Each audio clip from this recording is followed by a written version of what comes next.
Halo, selamat sore semua teman-teman. Selamat bergabung semua di webinar sertifikasiku Basic Vol 30. Di webinar kali ini dipersembahkan oleh sertifikasiku. Buat yang belum tahu nih teman-teman, sertifikasiku tuh apa sih? Sertifikasiku adalah lembaga pelatihan yang pembelajaran secara online tetapi juga menyediakan persiapan uji sertifikasi yang sudah terlisensi oleh Badan Nasional Sertifikasi Profesi. Pasti teman-teman udah tahu dong webinar kali ini mau ngebahas apa. Nah, webinar kali ini akan kedatangan narasumber yang pastinya mempunyai pengalaman yang banyak dan mempunyai hobi yang unik nih teman-teman. Nah, mungkin bisa juga ditulis dulu di kolom chat nih dari teman-teman dari mana aja, biar bisa saling kenalan nih. Mungkin ada yang dari luar kota atau ada yang dari luar Jawa juga. Mungkin kita bisa saling kenalan di kolom chat. Ada yang dari Batam, Jogja, Lampung, Padang. Halo Jakarta, halo semuanya. Ada yang dari Bekasi, Makassar, Bangka, dan segala macam. Salam kenal ya semuanya. Ada yang dari Medan juga, Bogor. Nah, kali ini nih di webinar kali ini akan membahas mengenai bincang asik dengan Mas Welin Kusuma, yaitu pria yang hobi kuliah dan raih gelar 37 akademik. Nah, ini mungkin dari teman-teman punya hobi yang berbeda nih. Kalau misalnya Pak Welin punya hobi yang unik nih teman-teman, yaitu hobinya belajar. Nah, kalau teman-teman kira-kira nih hobinya belajar juga atau ada yang berbeda ya teman-teman ya. Nah, ini juga ada yang dari Nias, ada yang dari Mataram, wah macam-macam nih. Salam kenal ya semuanya. Nah, mungkin langsung aja nih kita sapa dari narasumber kita, yaitu Pak Welin Kusuma. Halo, Mas Welin Kusuma. Selamat sore Mbak Jani. Selamat sore, apa kabar, Mas? Kabar baik Mbak. Nah, sebelum kita mulai acaranya, izinkan saya untuk memperkenalkan diri saya terlebih dahulu. Perkenalkan, saya yang memandu webinar kali ini sebagai moderator. Saya Jani yang memandu webinar kali ini dan juga izinkan saya juga untuk memperkenalkan narasumber kali ini nih dengan Mas Welin Kusuma. Nah, sebelum kita masuk ke inti acaranya, saya ingin mengingatkan untuk teman-teman bisa menanyakan nanti sampai akhir acara di kolom chat untuk pertanyaan-pertanyaan yang ingin ditanyakan ke Mas Welin Kusuma nih, karena untuk saat ini narasumbernya sangat luar biasa nih, Mas Welin sendiri. Nah, mungkin sebelum itu juga saya mau memperkenalkan juga ke teman-teman terkait CV dari Mas Welin Kusuma nih. Boleh ya Mas Welin ya, mohon izin. Ya, silakan Mbak. Nah, untuk Mas Welin sendiri mempunyai 12 undergraduate degrees dan juga 3 master degrees dan juga 22 professional degrees. Apa betul Mas Welin ya? Ya, benar. Nah, untuk secara garis besar saya memperkenalkan saat ini Mas Welin sedang melakukan pendidikan di sertifikasiku dengan mengambil Registered Technical Analyst. Betul ya Mas ya?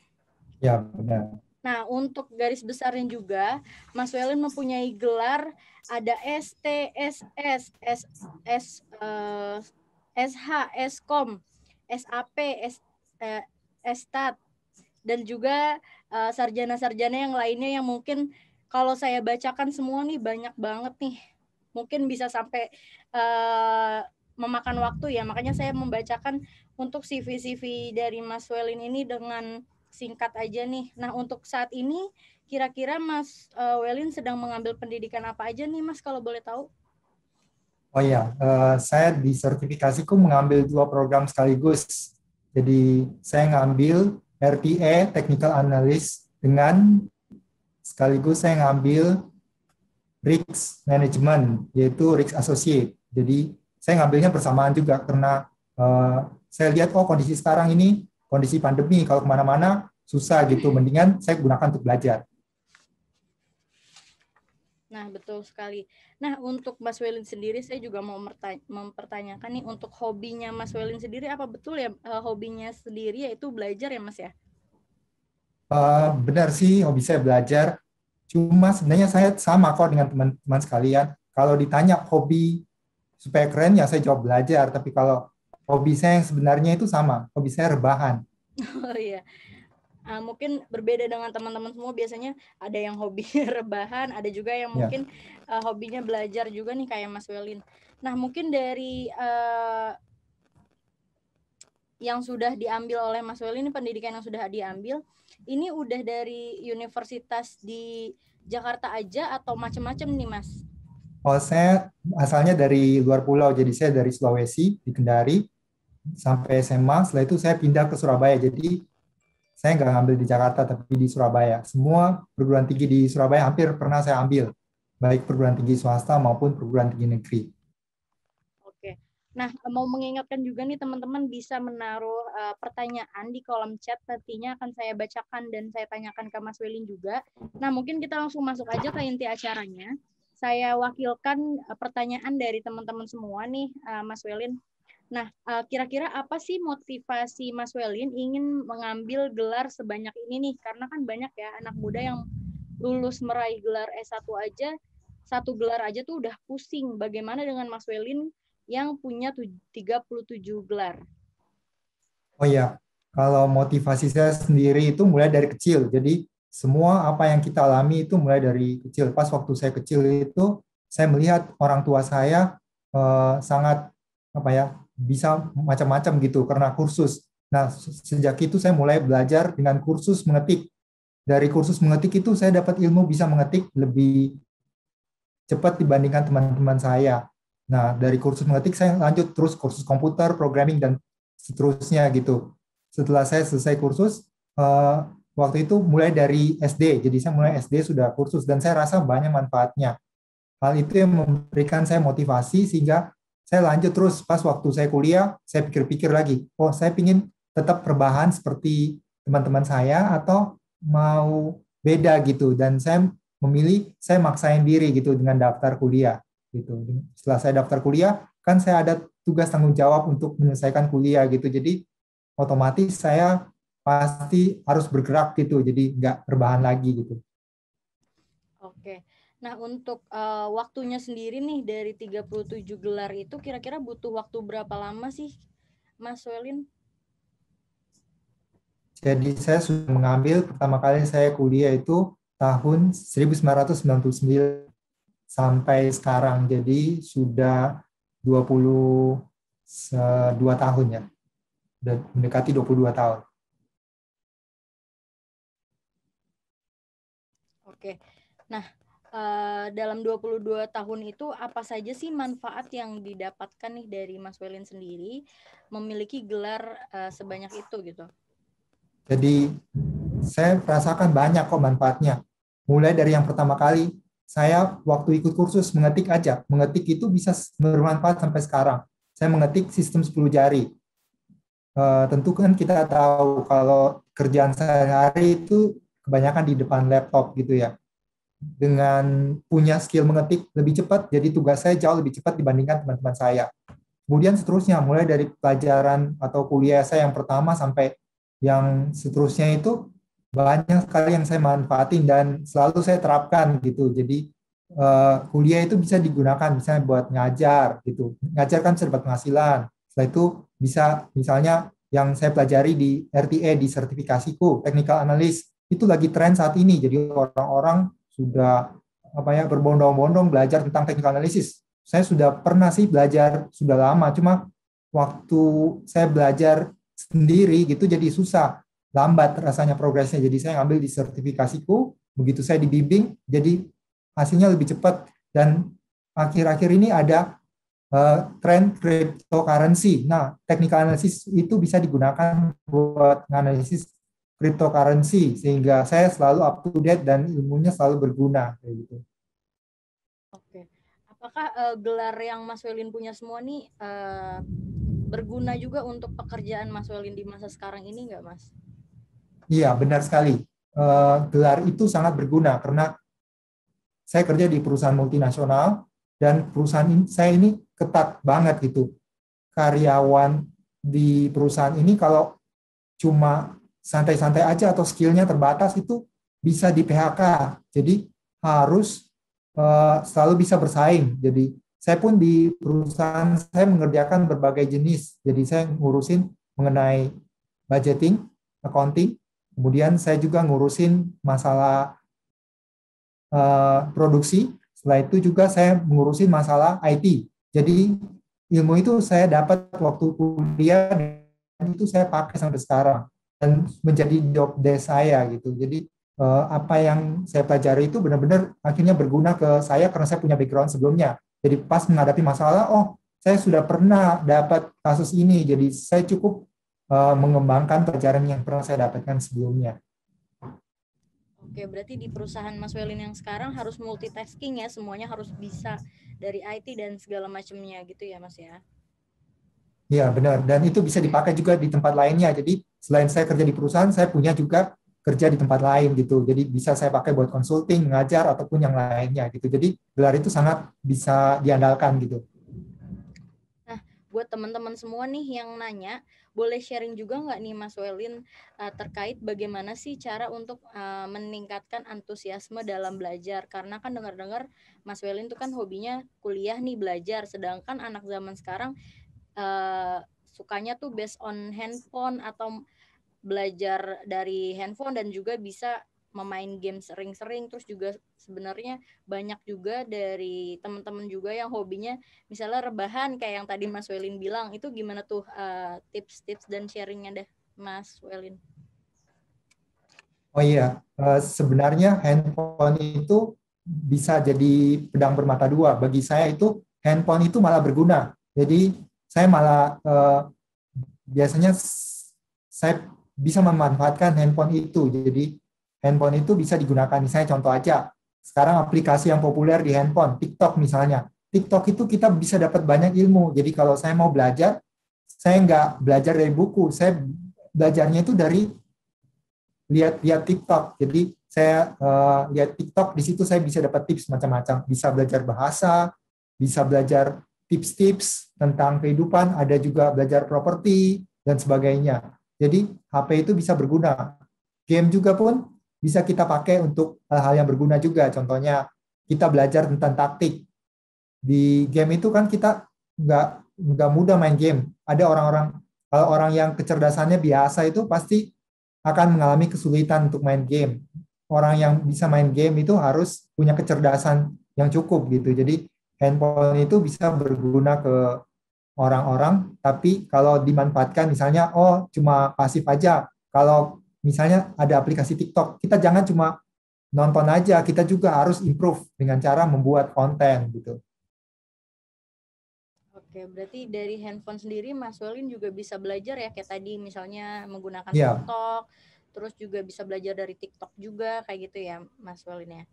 ya termasuk sertifikasiku juga bisa diakses dari handphone. Dengan handphone berarti kita bisa belajar di aplikasi sertifikasiku juga. Betul nih, buat teman-teman juga dari yang belum tahu nih sertifikasiku juga bisa diakses juga dan juga bisa menonton videonya melalui online nih teman-teman gitu. Jadi sambil rebahan bisa sambil belajar, terus juga bisa lihat materi-materinya juga bisa lewat handphone kayak gitu. Nah, Ya. menarik nih Mas Welin. Nah, gimana sih Mas Welin biaya yang dikeluarkan selama kuliah dan juga mengikuti sertifikasi profesi yang sudah Mas Welin raih gitu? Apakah biayanya dari Mas Welin sendiri atau ada campur tangan dari keluarga atau orang tua? Iya benar, biayanya itu bervariasi saya dapatkan. Jadi eh, semua yang saya spending untuk kuliah itu sudah saya anggarkan sebelumnya, jadi sudah saya pertimbangkan.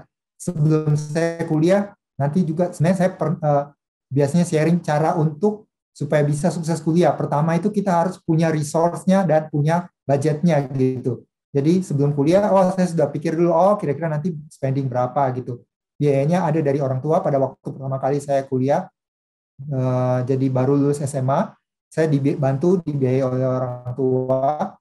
Setelah saya kerja, saya mandiri gitu, dan pada waktu saya kuliah juga saya dapat banyak beasiswa, jadi mengandalkan dari macam-macam sumber. Nah sekarang ini saya belajar itu ada dibiayai oleh kantor, banyak yang dibiayai oleh kantor. Contohnya barusan ini saya ngambil di Harvard Business School yang online. Nah, itu saya dibiayai oleh kantor, biayanya cukup mahal. Kalau bayar sendiri saya mungkin mikir-mikir, tapi karena dibiayai kantor, oh oke gitu kan, saya tinggal cukup menempuhnya lalu menyelesaikannya kayak gitu. Jadi biaya itu bisa kita dapat dari macam-macam, dan kalau kita niat banyak yang biayanya terjangkau gitu.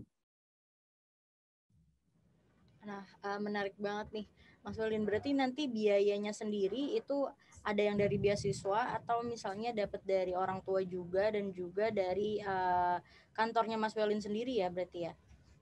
Iya, benar. Nah, untuk saat ini berarti Mas Welin sedang mengambil pelatihan atau kursus apa aja nih Mas Welin? Saat ini saya ngambil pelatihan saya ngambil program insinyur dari ITS. Setelah itu saya juga ngambil yang tadi saya sebutkan, saya ngambil di Harvard Business School online. Programnya sekitar 2 bulan. Lalu selain itu saya juga ngambil di provider lainnya dari luar negeri yang berkaitan dengan blockchain, dengan cryptocurrency. Jadi saya sedang belajar juga cryptocurrency. Jadi pada waktu saya investasi, saya nggak buta gitu. Jadi kadang kita berpikir, oh investasi ikut-ikutan gitu. Saya nggak mau. Jadi investasi saya itu berdasarkan pengetahuan yang sudah saya miliki sebelumnya. Oke, nah tadi kan juga Mas Welin bilang nih bahwa masih ngambil pelatihan dan juga kursus sampai saat ini.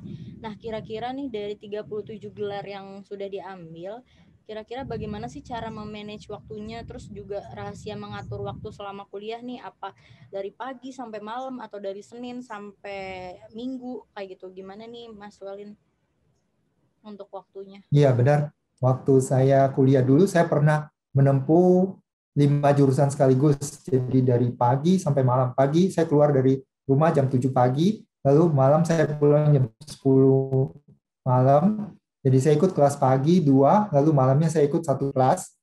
Lalu setelah itu Sabtu Minggu juga saya ikut satu kelas, lalu saya ikut juga kuliah yang bisa online, yaitu di universitas terbuka gitu ya. Nah, pada waktu saya ikut itu berarti waktu saya benar-benar fokus untuk kuliah, tapi waktunya nggak lama, cuma beberapa tahun aja. Setelah itu sudah waktu saya jadi lebih fleksibel kayak gitu. Dan kalau saya sendiri, untuk kuliah itu saya sudah buat jadwalnya pada awal semester, itu jadwalnya sudah saya bikin rapi gitu. Sehingga apa yang akan saya lakukan sudah saya tahu apa yang akan dikerjakan, sehingga nanti saya cuma tinggal lihat, oh kira-kira ini jadwal saya terlalu padat atau enggak. Nanti saya bisa kira-kira saya evaluasi lagi, jadwal ini jangan terlalu padat gitu, kayak gitu. Nah, berarti biasanya ada bentrok nggak sih tiap jadwal kuliah atau tiap jadwal ngambil sertifikasi nih, Mas Welin? Waktu saya ngambil banyak sekaligus itu pernah bentrok, tapi bentrok itu karena saya nggak bisa ngatur jadwal. Betul waktu itu ada jurusan yang saya ambil di semester 1. Nah, semester 1 itu saya dapatnya paket. Paket artinya saya harus nerima jamnya, apa yang diberikan oleh jamnya dan waktunya gitu ya. Sehingga waktu itu saya terpaksa, bentrok, dan saya tetap tetap bertekad supaya bisa tetap lulus. Jadi waktu itu saya minta izin ke dosennya. Jadi saya bilang ke dosennya, kebetulan waktu itu ibu, Bu, saya ada kuliah di tempat lain. Jadi biasanya setiap kali kuliah, setengah jam sebelum kuliah saya selesai, saya sudah izin dulu keluar. Saya terus terang.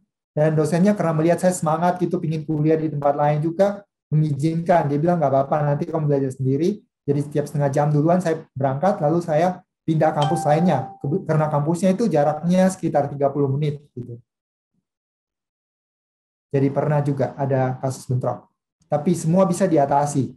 Yang penting kita mau terus terang ke dosen atau ke pihak terkait lainnya. Nah, tadi kan selain gelar yang udah didapat, ada juga nih gelar sertifikasi kompetensi nih, ya.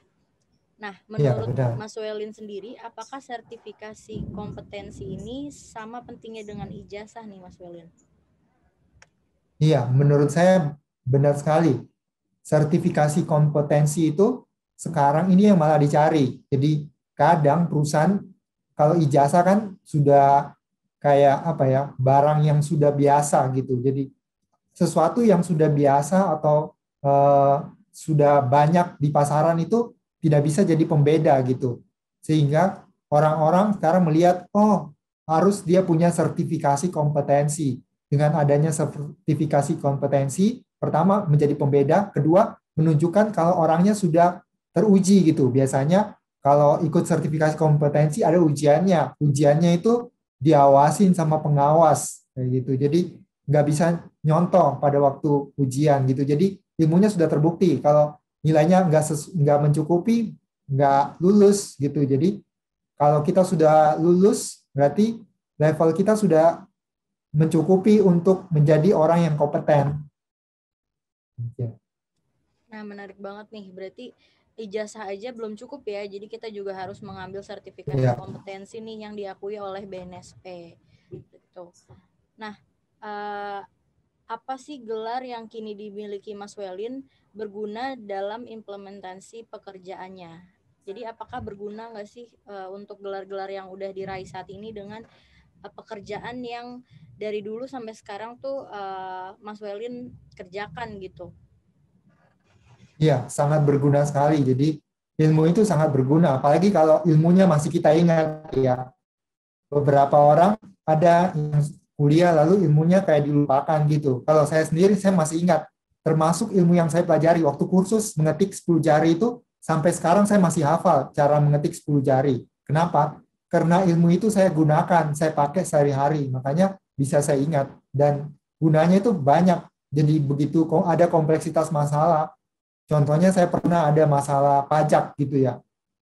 Orang-orang bingung gitu masalah pajak gitu. Dan saya sudah pernah belajar pajak. Jadi pada waktu saya menghadapi masalah itu, saya tahu solusinya. Lalu saya bilang, ini kan sudah masalahnya nggak sesulit itu. Jadi saya langsung berikan solusinya. Lalu orang pajaknya juga setuju dengan apa yang saya katakan karena bahasa kita sama. Kita sama-sama sebagai orang pajak. Jadi nyambung itu. Teman saya yang dari produksi nggak mengerti pajak, jadi pas ngomong ke orang pajaknya bingung, nggak nyambung dan orang pajaknya defense terus, menolak terus gitu. Itu salah satu fungsinya.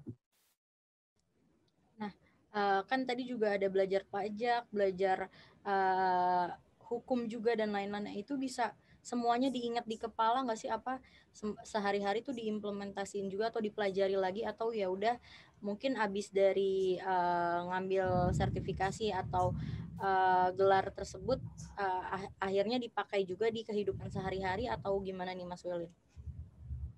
Kalau saya, ilmu yang saya pelajari itu selalu saya kaitkan dengan kehidupan sehari-hari. Contohnya ada berita gitu ya. Kalau ada berita misalnya, contohnya masalah hukum, pembunuhan. Oh, saya akan selalu ingat, oh pembunuhan itu pembunuhan biasa atau pembunuhan berencana gitu. Pembunuhan biasa, pasalnya saya pasti ingat di luar kepala, 338.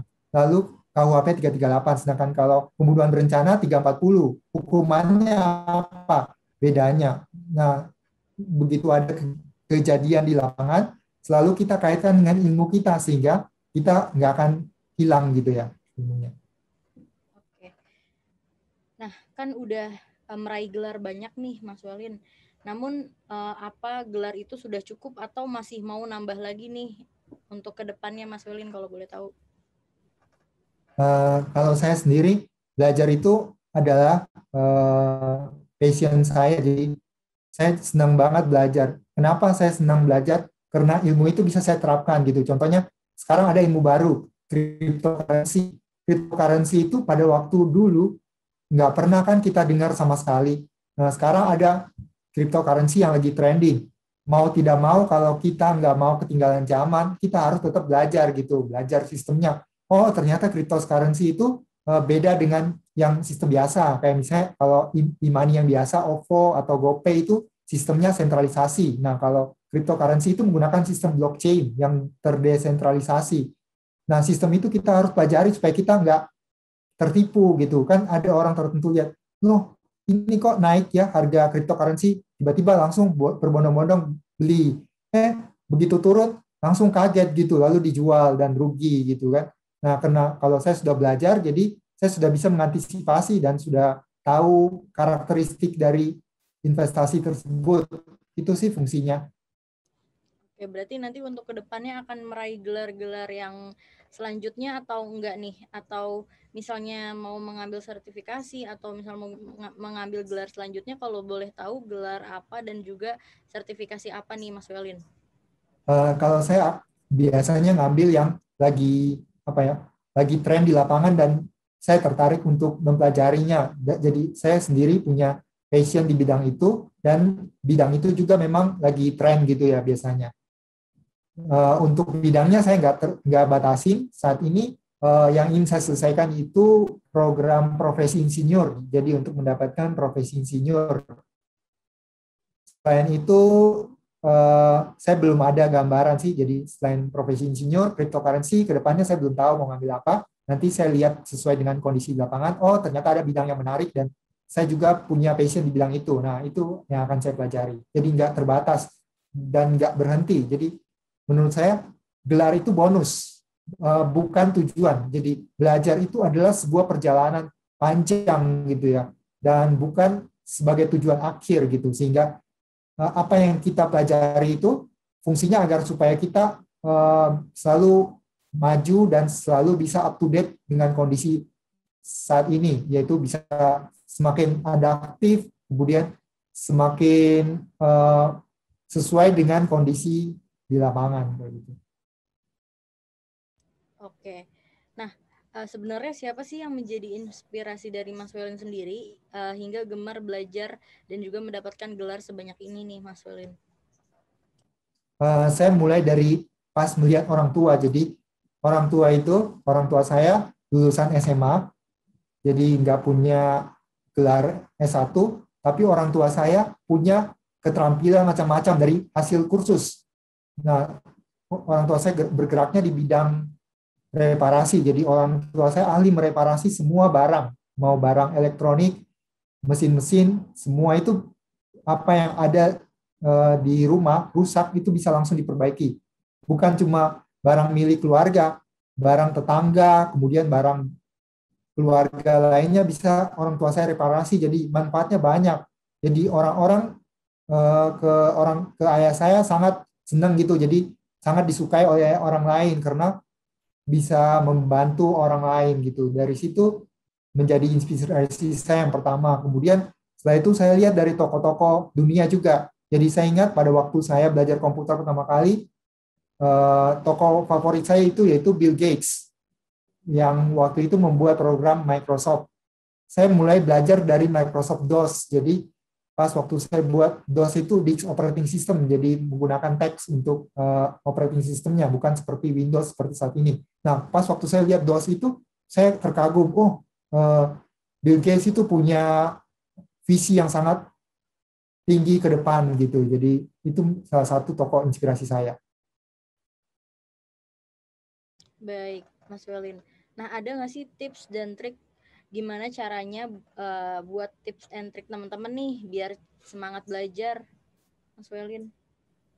Kalau saya sendiri belajar itu saya mulai dari diri saya sendiri. Jadi yang penting itu yang paling utama adalah motivasi di dalam diri gitu. Jadi kita harus bisa definisikan dulu apa tujuan kita belajar gitu.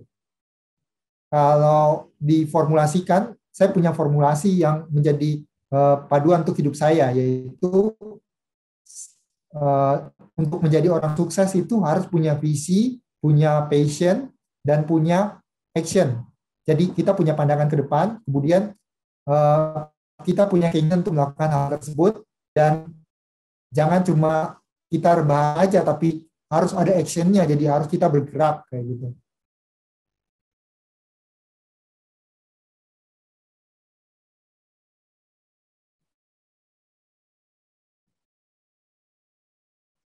Oh, Mbak, suaranya kebelit. Oke, sorry. Nah, menarik banget nih teman-teman. Jadi kali ini sekaligus juga dari teman-teman bisa menambah wawasan teman-teman juga dan juga bisa mendapatkan jika ingin mendapatkan gelar seperti Mas Welin juga nih. Tipsnya dan juga pembahasannya sudah dibahas tadi ya dengan narasumber yang memang kredibel nih. Nah, sekarang saya ingin membacakan pertanyaan dari teman-teman semua nih yang sudah menanyakan di kolom komentar. Bisa saya bacakan, mohon dibantu jawab. Iya Mas Welin ya. Ya. Nah ini dari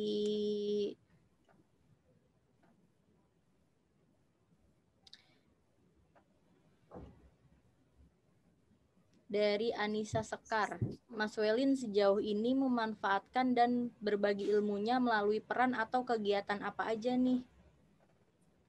Kalau saya untuk ilmu saya itu saya lakukan di setiap kesempatan gitu. Jadi misalnya di pekerjaan gitu ya. Di pekerjaan itu saya selalu sharing cara-cara terbaik mengerjakan sesuatu gitu. Misalnya saya dulu pernah belajar komputer, jadi mengerti banget cara mengoperasikan komputer dan di kantor saya itu kebanyakan orang-orangnya orang-orang tua gitu. Nah, di situ saya sharing ilmu saya, cara mengoperasikan aplikasi misalnya Excel dan sebagainya. Kemudian di teman-teman saya juga pada waktu saya sekolah atau kuliah, saya nggak pernah pelit untuk berbagi ilmu. Jadi kalau ada teman saya yang nanya sesuatu, pasti saya akan beritahukan gitu. Dan kalau ada yang butuh bantuan, saya juga beritahukan. Jadi saya sering banget. Saya pernah bantu teman saya. Jadi pada waktu saya kuliah dulu, teman saya itu datang ke waktu itu saya ngekos itu datang ke kos-kosan saya buat dibantuin buat skripsi. Saya waktu itu belum lulus gitu. Jadi teman saya bantu dan ternyata teman saya berhasil lulus duluan gitu dan saya ketinggalan gitu. Bagi saya nggak masalah gitu. Yang penting adalah teman saya bisa cepat-cepat lulus dan apa yang ada. Contohnya saya punya waktu itu punya komputer bisa berguna dan ilmu yang mengetik ataupun cara menyusun skripsi yang saya punya itu bisa saya beritahukan ke teman saya sehingga berguna gitu. Dan ketika saya membuat skripsi saya juga nggak mengalami kesulitan lagi karena sudah biasa, sudah pernah lihat template-nya. Jadi apa yang ilmu yang kita berikan ke orang lain itu pasti akan berguna juga ke diri kita sendiri karena apa yang kita ajarkan malah kita akan semakin menguasai hal tersebut. Gitu. Oke, semoga menjawab ya nih Mbak Anissa Sekar. Nah, ada pertanyaan lain nih. Selamat sore Mas Welin. Saya Rivaldi. Halo Rivaldi, saya mau menanyakan selama mengambil beberapa prodi kuliah, jurusan kuliah apa yang paling susah atau complicated nih? Terus bagaimana cara Mas Welin mengatasi kesulitan itu? Terima kasih. Boleh dijawab Mas Welin. Oh iya, benar saya waktu kuliah juga karena waktu pertama kali ngambilnya cuma satu atau dua jurusan, kelihatannya nggak berat gitu ya. Begitu jurusannya semakin meningkat atau semakin banyak, jadi semakin berat. Yang saya rasa paling berat itu adalah jurusan IT, yaitu harus coding atau programming gitu ya. Dan saya lihat di sertifikasiku juga punya program IT gitu ya. Jurusan IT itu sangat berguna. Kenapa? Karena kita diajarkan mengenai logika. Setelah itu kita juga berlatih cara membuat program yang bisa kita pakai sehari-hari. Nah, kesulitan saya waktu itu saya nggak punya banyak cukup waktu ya untuk latihan ngoding. Padahal teman saya yang lainnya bisa 24 jam atau ya anggap aja 12 jam ngoding. Kalau saya sehari bisa ngoding mungkin 1 jam gitu. Karena saya harus nyambi kuliah di tempat lain. Nah, itu yang membuat saya kesulitan sehingga pada waktu ngoding itu saya mengalami ilmunya ternyata banyak yang belum saya kuasain gitu. Dan pengalaman saya itu saya memang waktu itu molor kuliahnya gara-gara program teknik informatika yaitu buat program gitu. Tapi sampai sekarang saya dapat ilmunya walaupun saya telat lulus tapi tetap berhasil saya lulus. Nah, saya bertekad saya harus lulus gitu ya. Waktu itu saya ngambilnya sampai 9,5 tahun. 9,5 tahun setiap tahun itu ganti judul karena di kampus saya kalau lewat 1 tahun ganti judul gitu. Jadi saya mungkin ganti judul ada 5 kali gitu. Walaupun judulnya ya mirip-mirip aja sih gitu. Cuma programnya ganti-ganti. Jadi programnya dulu pakai ASP, lalu pakai PHP. PHP itu bukan pemberi-alapan palsu, tapi program komputer. Ya, ada namanya program PHP gitu ya. Nah,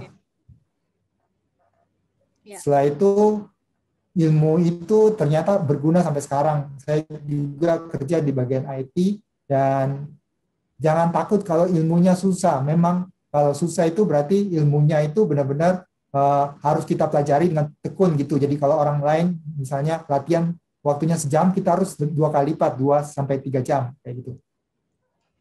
Oke, berarti yang menurut Mas Welin paling susah itu IT ya, Mas Welin ya? Iya, benar. Baik.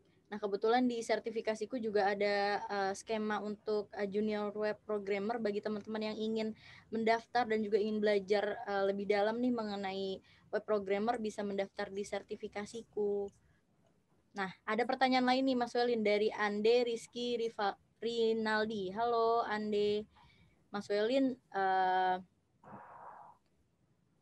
Mas Welin fokus belajar satu bidang aja menurutku udah susah. Tapi Mas Welin ini banyak banget kok bisa sih belajar di banyak bidang di saat yang bersamaan. Iya, kalau saya bisanya itu karena saya menggunakan sistem keterkaitan. Jadi ilmu yang saya pelajari itu berkait satu sama lain. Jadi pelan-pelan saya kaitkan. Jadi ilmu yang pertama saya belajar itu adalah teknik industri. Teknik industri itu belajar mengenai pabrik dan manajemen. Setelah itu jurusan berikutnya saya ngambil manajemen, jurusan manajemen. Berarti sudah pernah saya pelajari di teknik industri.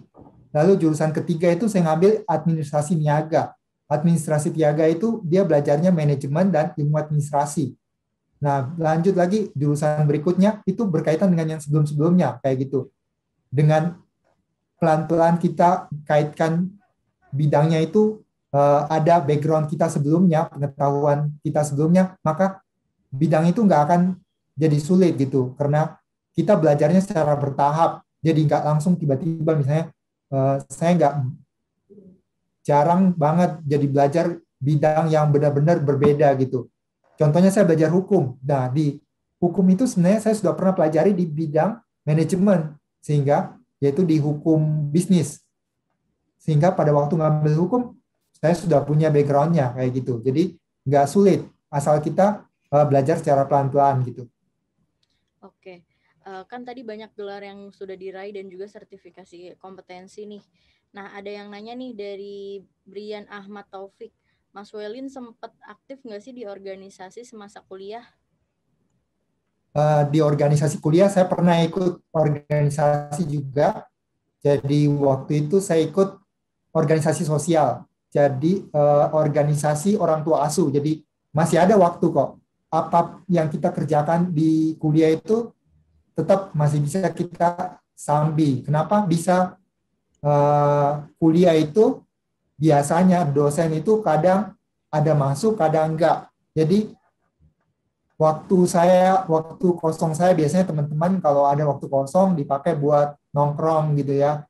Dan kalau di istilah Surabaya cangkruan istilahnya, tapi kalau saya enggak, saya pakai gunakan yang berguna gitu. Jadi saya ikut juga organisasi, kemudian saya belajar kelompok dengan teman-teman saya kayak gitu, belajar masuk ke lab atau masuk ke perpustakaan. Jadi organisasi sempat saya juga bisa, cuma memang saya tidak apa ya, nggak jadi pengurus inti, jadi saya jadi pengurus biasa aja gitu. Anggota gitu ya, Mas? Ya, lalu sampai sekarang pun juga saya sudah sekarang ini waktu kerja jadi lebih fleksibel. Saya punya join di macam-macam organisasi profesi. Ada organisasi konsultan pajak, ada akuntan manajemen dan sebagainya gitu. Jadi menurut saya kalau memang kita nggak punya waktu untuk melakukan sesuatu, kita nggak perlu sesali karena banyak kesempatan untuk bisa kita lakukan di kemudian hari. Oke. Ada lagi nih yang bertanya dari Felix. Mas Welin, saya Felix. Saya ingin menanyakan, apakah Mas Welin tidak ada niatan nih untuk berwirausaha? Jadi menurut saya profesi saya kan saya ada bekerja di pabrik ya, di pabrik itu adalah sistemnya employee, tapi saya sendiri punya mindset sebagai wirausaha gitu. Jadi saya mulai dari pertama dengan memberikan konsultasi. Konsultasi itu bisa kita kategorikan self employee, jadi sudah masuk ke arah self employee. Kemudian saya juga berinvestasi gitu. Investasi itu masuk ke investor kayak gitu. Dan untuk usaha juga saya sudah ada sudah banyak yang saya rencanakan dan akan segera saya terapkan gitu. Dan memang sekarang ini resource saya terbatas karena saya lagi mencari tim yang sesuai, sehingga kalau saya sudah mendapatkan tim yang sesuai, saya akan bisa langsung eksekusi. Dan tim yang tepat itu sangat penting karena saya sudah punya pengalaman sebelum-sebelumnya. Tim yang nggak sesuai itu malah akan menjadi bumerang ke perusahaan atau organisasi kita karena dia bisa menggerogoti ataupun bisa malah merugikan gitu. Oke, semoga menjawab ya Felix ya. Nah, ini juga selanjutnya akan saya bacakan pertanyaannya dari Dwi Gladys. Kira-kira nih ngerjain tugasnya kapan nih Mas Welin? Gimana cara membagi waktu untuk mengerjakan tugas nih? Oh, pada waktu saya kuliahnya lagi banyak gitu ya, jadi ngerangkap gitu ya. Kalau sekarang ini nggak ada masalah untuk kerjain tugas karena saya kerjaan kantor saya yang saya kerjakan itu bersifat bukan waktu kita datang, tapi berdasarkan hasilnya gitu. Dan kantor saya juga memperbolehkan work from home, yang penting kerjaannya beres gitu. Kalau pada waktu dulu, saya selalu memanfaatkan waktu-waktu senggang gitu. Jadi kayak misalnya waktu menunggu kuliah, kuliahnya dosennya belum masuk karena dosennya masih sibuk, jadi belum datang gitu. Nah, kalau orang-orang lainnya santai-santai, saya gunakan buat ngerjain tugas. Jadi saya cicil untuk ngerjain tugas. Setelah itu, saya juga selalu mengkombinasikan kegiatan. Contohnya misalnya pada waktu saya makan di kantin itu, saya sering jadi sambil makan di kantin kampus, saya diskusi sama teman saya, ayo sekalian kita makan lalu kita diskusi untuk ngerjain tugas kelompok gitu. Jadi waktu itu bisa dimanfaatin sebaik mungkin, jadi nggak terbuang sia-sia. Jadi cara tips saya yaitu dengan memanfaatkan waktu sebaik-baiknya. Oke. Nah, ada juga nih yang menanyakan dari Delviani Angelina. Mau tanya dong Mas Welin, apakah pernah dapat nilai C atau D nih karena saking padatnya kuliah? Gimana tuh Mas Welin? Oh ya benar, saya ada dapat C, dapat E juga pernah gitu. Dan menurut saya nggak ada masalah gitu. Termasuk pada waktu ikut ujian macam-macam, sering dapat nilai jelek. Kalau mau dibilang sering nggak juga sih, karena saya termasuk yang nilainya bagus gitu. Jadi kalau ada ujian, satu atau dua orang yang lulus bisa dipastikan itu saya salah satunya. Gitu. Jadi kalau dapat nilainya jelek itu adalah hal biasa, dan kalau memang kita ingin misalnya ingin melakukan sesuatu, jangan takut untuk gagal atau kalah gitu. Karena kalau kita takut gagal atau kalah, kita sudah memblok mental kita sehingga nggak mau melakukan sesuatu hal. Jadi biasa, saya pernah ngulang sampai 3-4 kali, yaitu di mata kuliah statistika. Di mata kuliah statistika itu saya ngulang 3-4 kali. Jadi saya ngulang dapat E, ngulang lagi dapat E, ngulang lagi dapat E. Setelah terakhir kali saya ngulang, saya dapat A gitu. Karena saking banyaknya mengulang sampai saya sudah kuasain gitu. Jadi nggak usah takut kalau kita gagal sebelumnya, karena kegagalan itu adalah hal biasa, terutama untuk mahasiswa ataupun untuk orang-orang yang ada di sekitar kita. Jadi saya nggak takut gagal, karena kalau kita takut gagal berarti kita takut action. Oke, berarti kuncinya jangan putus asa ya. Ya, jangan putus asa, kalau nggak lulus mengulang. Cuma kalau kita ngambil sertifikasi dan biayanya mahal, ya pikir-pikir dulu, jangan jangan belajarnya sembarangan gitu. Karena kalau kita ngulang kan berarti keluar biaya lagi. Jadi saya selalu mikirin, oh ini kalau saya ngulang berarti keluar biaya. Nah, karena saya nggak mau keluar biaya, saya harus lulus. Itu tujuan saya kayak gitu. Nah, ini ada juga yang bertanya, kalau boleh tahu apa pertimbangannya belum mengambil S3 nih Mas Welin? Oh ya, saya belum mengambil S3 karena memang kesibukan sehari-hari. Kalau saya sendiri S3 itu belakangan. Yang penting saya itu adalah S3, maksudnya istri gitu. Jadi mau punya istri dulu, setelah itu baru ngambil S3. Nah gitu, jadi Mas Walin mau mempunyai istri dulu ya, baru nanti mengambil S3 nih. Ya. Nah, saya bacakan pertanyaannya lagi dari Dini. Apakah susah untuk belajar lintas jurusan? Saya dari pajak ingin belajar IT. Dimulai dari belajar machine learning dulu. Kalau belajar lintas jurusan sebenarnya nggak susah. Kenapa? Karena semua bidang itu sama sebenarnya. Yang penting kita telaten untuk belajar hal tersebut. Nah, yang tadi dari pajak ke IT lalu belajarnya machine learning, menurut saya itu kurang tepat karena machine learning itu sulit. Jadi belajarnya yang IT yang basic dulu. Misalnya belajar tentang algoritma pemrograman gitu. Jadi, oh tahu dulu algoritma pemrograman. Setelah itu belajar yang basic-basic, misalnya buat coding untuk yang simple gitu. Jangan belajar yang sulit dulu. Nah, kalau belajar langsung sulit, pasti di pikiran kita itu akan muncul, oh ternyata susah ya bidang IT. Sehingga kita malah akan menolak untuk belajar IT gitu. Jadi belajar yang mudah dulu. Setelah kita belajar mudah, sukses, kita akan terpacu untuk belajar lagi gitu. Dan itu saya rasakan juga. Kalau biasanya saya ikut ujian yang mudah dulu. Itu ujian yang mudah, lulus. Wow, pasti semangatnya akan semakin bertambah. Loh, saya kok cepat, gampang bisa lulus. Nah itu saya ngambil lagi yang lebih sulit kayak gitu. Oke. Jadi belajarnya bertahap. Baik, semoga menjawab ya. Nah, ini dari Dita Nurfatila. Izin bertanya, saya Dita. Saya ingin bertanya kepada Mas Welin nih, jika ketika mengikuti sertifikasi tapi berbeda dengan jurusan yang kita ambil saat kuliah, apakah sertifikasi tersebut masih bisa berlaku untuk bekerja nih atau untuk interview kerja? Ilmu yang didapat dari sertifikasi itu enggak, sebenarnya background pendidikannya itu dari segala jurusan gitu.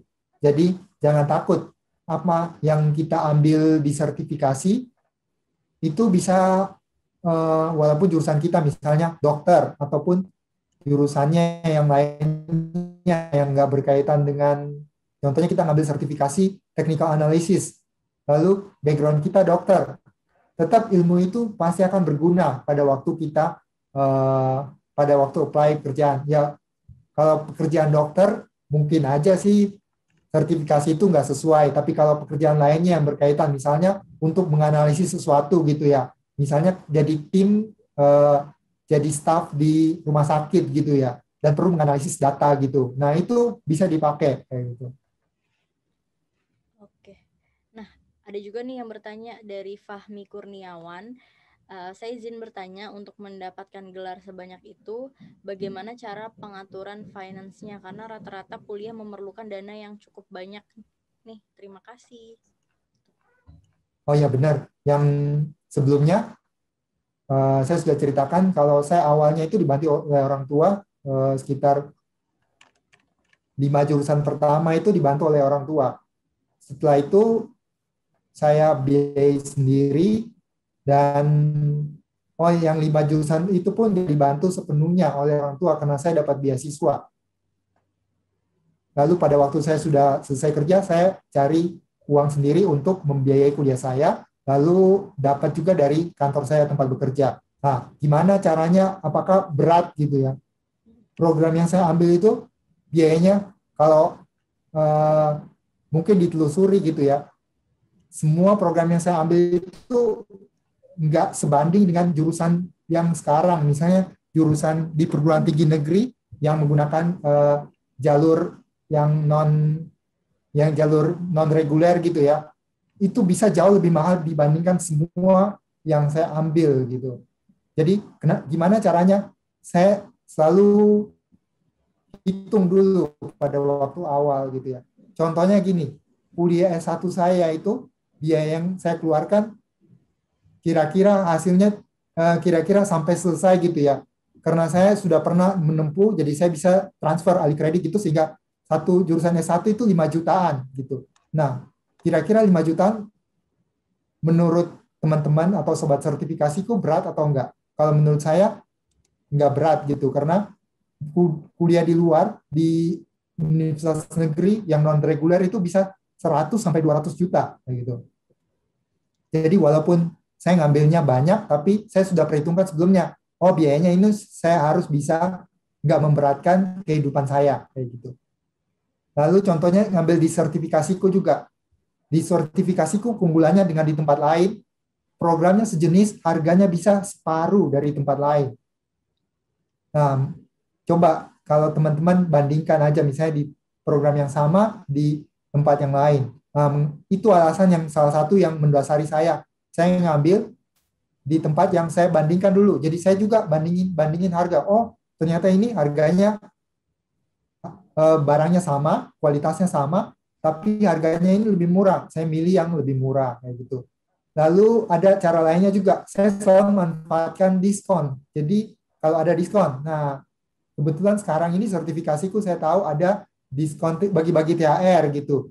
Saya selalu daftarnya kalau ada diskon kayak misalnya bagi-bagi THR itu. Diskonnya bisa sampai 1 juta. Wow, langsung saya daftar kayak gitu. Kayak gitu sih trik-triknya. Nah, betul berarti Mas Wel ini. Nah, nggak kerasa ya teman-teman, kita sudah di penghujung acara nih. Untuk pertanyaan yang belum bisa saya tanyakan ke Mas Welin, bisa ditanyakan langsung ke Mas Welinnya di sosial medianya Mas Welin sendiri. Mungkin boleh di-share sosial medianya Mas Welin? Oh iya, sosial media saya saat ini saya aktif di Instagram, di Twitter juga, dan selain itu saya juga punya TikTok. Semua itu menggunakan nama saya. Jadi nama saya langsung disambung. Jadi Whiskey Echo London India Nano Kilo Ultra Sierra Ultra Mama Alpha. Jadi Welin Suma. Oke, boleh langsung ditanyakan saja ke Instagram, TikTok, atau Twitternya dari Mas Welin Kusuma ya nih teman-teman. Nah, Ya, boleh juga nih dari kita foto bareng dulu, bisa dinyalakan semua kameranya teman-teman, bisa kita foto bareng dulu. Boleh dibantu host. Saya hitung dari sini ya. Oke, boleh dinyalakan semuanya kameranya.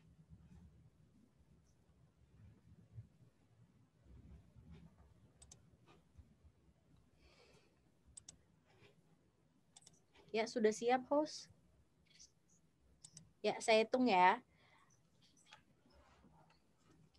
1, 2, 3.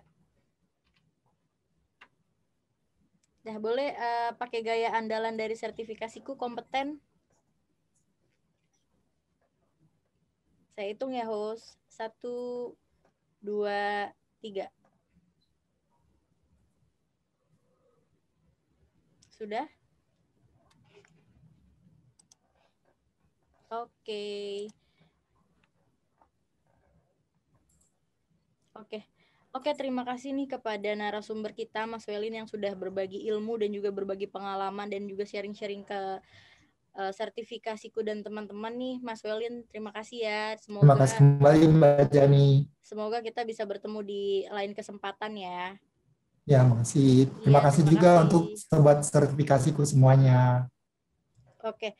Nah, sebelum teman-teman menanyakan link absen nih, saya mau menginfokan buat teman-teman yang masih menunggu, sabar dulu ya, karena saya akan menginfokan info yang menarik lainnya nih, mohon dicatat dan disimak baik-baik. Nah, mungkin bisa dibantu host untuk share screen.